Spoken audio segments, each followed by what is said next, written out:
Thank you, and apologies for my husky voice. I've imported a northern virus, and I was born and bred in South Africa. I'm a South African physician, worked here in Tygerberg for many years, specialized in child health, and that also explains my interest in cannabis. And I'd like to speak to you today about the context of cannabis and perhaps the right way that we can do it here in South Africa. Thank you. I'd like to just speak about the value chain in cannabis and what we can learn after this first phase, which I've dubbed the Wild West phase of cannabis. Now, perhaps if I look at the audience, we have something in common in that we're all interested in cannabis. We're all investing in one way or the other in cannabis, whether it's real money, it's our time, it's our profession. And I think all of us are asking the question, should we be investing? And if we invest, where and how? And we've had some excellent lessons that we've learned over just the last 6 months. And that's really what I'd like to focus on, so that for South Africa we can do it right from the start.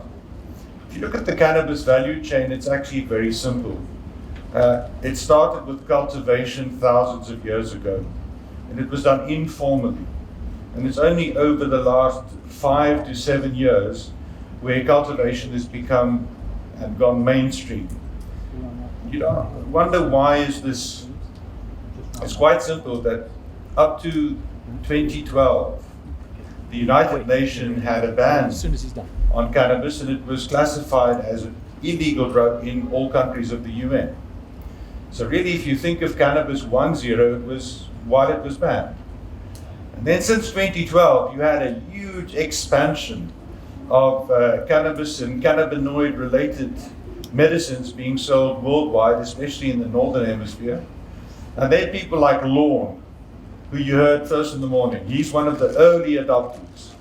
He wrote that first wave up to the beginning of this year, where companies were invested in heavily, including the company that I represent, Pharmacielo in Canada, where we took the company from a startup to a market capitalization of 700 million Canadian dollar.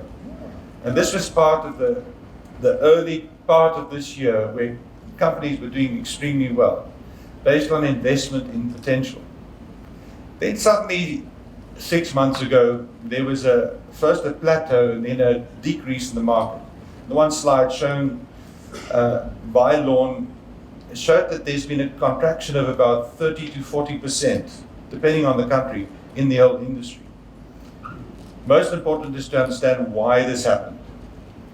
It happened firstly because there was the scare of vaping in the USA with many illnesses and deaths. And then secondly, because the regulators in most countries just don't know how to position cannabis. The regulators love a product like tobacco because it provides a steady income in terms of tax.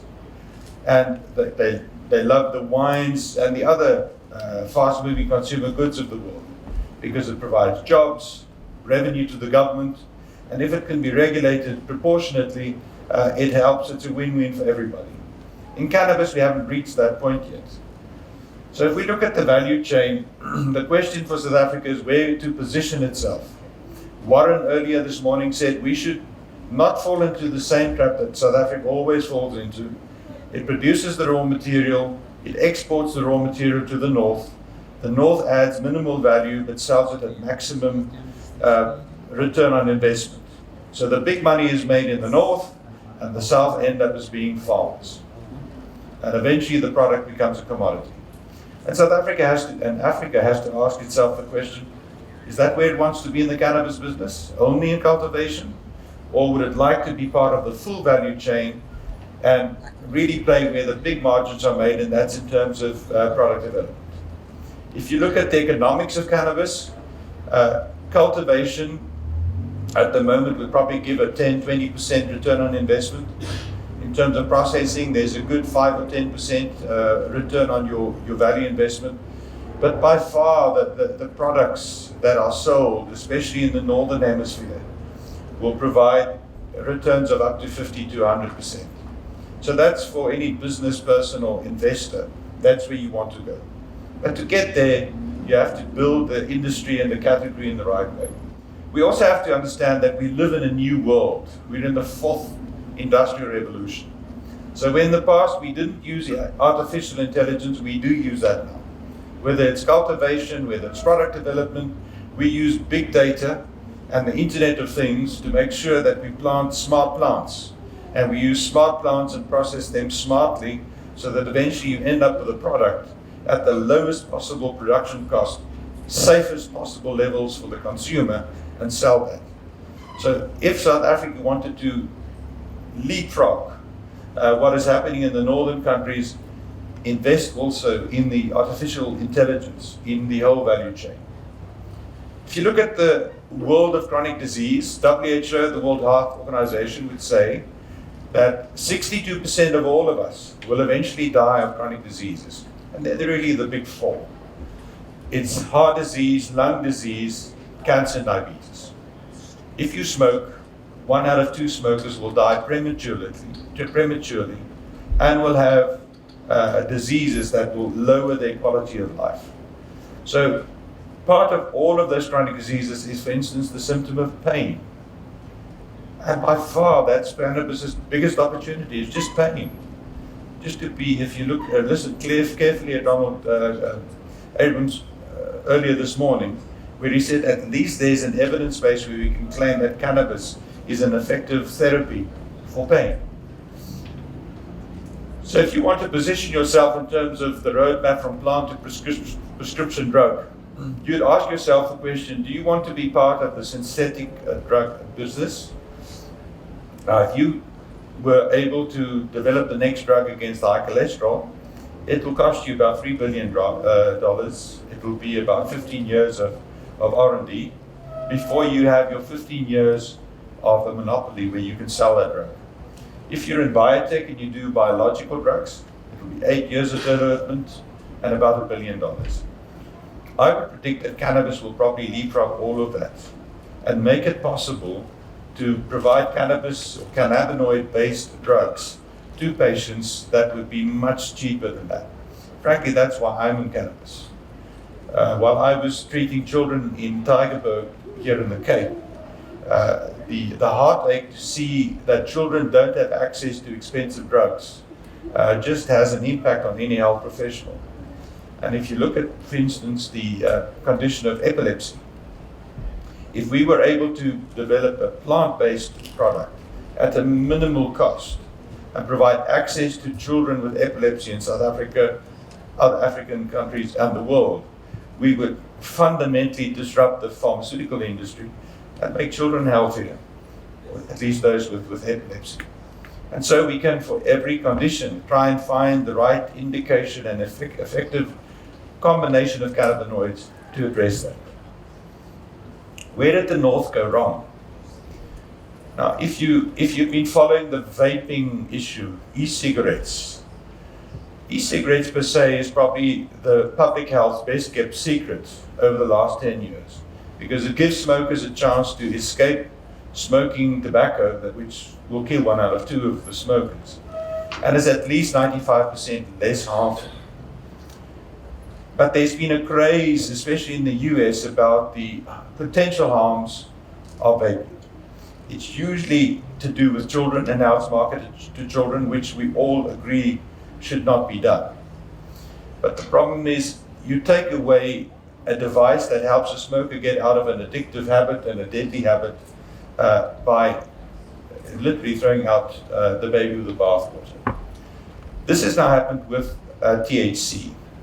In the States, there's been 20,000 cases of vaping-related illness of the lung, and of which there have been 20 deaths. This has been linked to THC vapes, so it's cannabis vapes. And it's not the cannabis that has caused the problem. The problem has been the solvent in which the THC has been dissolved for it to be vaporized. And it's all on the illicit market. So what the dealers have done is they've taken vitamin E acetate, they've dissolved the THC to make it more soluble so that it can be vaped. And oily substances don't work well with the human lung. and that has made people ill and killed some of them. So if we want to be smart in South Africa, it is to make sure that consumer safety is paramount, and that any form of cannabis is not marketed to kids. And then we have to take a leaf from what's happened to big tobacco. Big tobacco has been demonized worldwide because they, rightly or wrongly, have marketed to kids. Bad Science, and Donald Abram gave an excellent talk, I thought, and I would just point to one of the points he made. The difference between correlation and causation. And that's always the issue. You will find that once the anti-tobacco activists come and become anti-cannabis activists, the first thing that they will say is that it's addicting our children. The second thing that they would say is it causes cancer, it causes all sorts of diseases. And for that, you need a very good science base to make sure that it isn't just a correlation and that there's no causation involved. And for that, you need a good science base. So that really is the opportunity for South Africa. And I'd like to just quantify first for you, for those of you who are looking at investing in the cannabis value chain.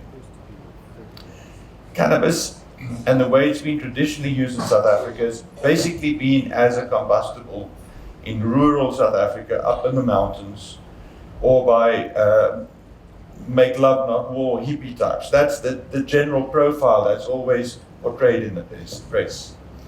But the real opportunity for cannabis and specific cannabinoids in the plant is to disrupt all of these industries.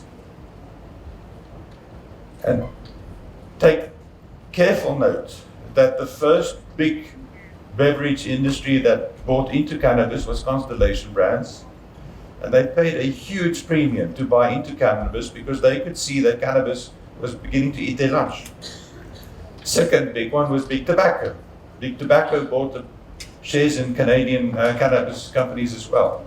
Same reason, because some of their consumers would be shifting to cannabinoid or cannabis-based products. And I'd like to show you the potential markets in Africa, but I'm not. I'm going to show you the markets in Europe. Because if you live in the north, you'll know that you find the best South African wines, the best vegetables, the best fruit, South African fruit, in North European and Northern markets. So in terms of the business model, South Africa needs to build a value chain to make sure that its products, both the raw materials and the finished products, end up and become part of the European market, which will be the biggest cannabis market on earth. If you just look at the current alcohol and tobacco markets, you'll see that already it's in the hundreds of billions of euro. At the moment, only about 10 billion euros in terms of cannabis, but you can be sure that significant percentages of both alcohol and tobacco will eventually go to the cannabis market. I've mentioned pain. If we are smart, we should keep things simple and first make sure that we devise the right cannabinoid-based treatment for pain. All of us endure pain. No matter what illnesses we have, there might be pain as a symptom. So if we can build a safe and effective pain medication, cannabis plant-based, that alone would be a macro business. In terms of animal health, you know there are 1 million dogs on Earth and about 1.2 million cats on Earth.